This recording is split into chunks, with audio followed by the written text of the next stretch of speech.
Na. Uy, ASB, meron nag-comment na sa squatter na kayo nakatira.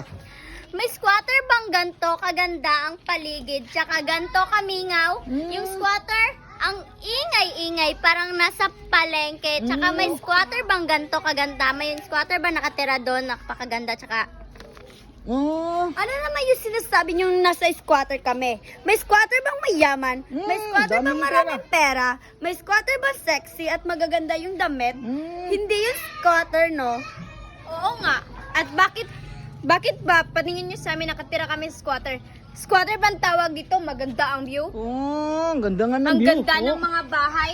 Yan bang squatter sa inyo? May squatter ba na may bato-bato? Oh, wala namang bato-bato. Malinis naman ang mga atop dito. Ayun ang atok po. At mamahalin ang mga atop dito. Kasi sa subdivision kami nakatira. Mayaman kami. Mayaman talaga kayo. Magaganda yung mga gamit. Oo na, mayaman. Taga-squatter kami. Taga-subdivision. Lista ko.